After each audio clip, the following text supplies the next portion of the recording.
ચાલો બાળકો, આપણે ગેમની શરૂઆત કરીએ. બરાબર છે? આપણે બે પાર્ટી છે, બરાબર છે? અલગ અલગ. બાળકોની કઈ છે? ઢેપુ. બાળકોને ઢેપુ અને બાલિકાઓને ઢોકળું. બરાબર છે? તો શરૂઆત ઢેફાથી કરીશું આપણે. ચાલો વનરાજભાઈ, તમે શરૂ કરો. ક્રોસ થવી જોઈએ નહીં. જોડો, ફટાફટ જોડો ઝડપથી. હમ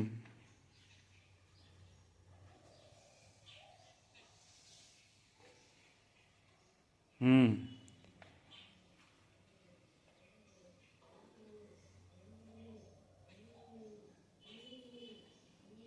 ચાલો ચાલો ચાલો ચાલો, શરૂ કરો. શરૂ કરો. પી હામે પી જોડવાનો છે. સરસ. પછી બીજું એક રહી ગયું હજુ. સરસ સરસ. કોણ જીત્યું? ઢેપુ. ઢેપુ. ઢેપુ. સરસ સરસ સરસ. તો જો કેવી જીત થઈ, જોયું ને તમે? હા, તો આ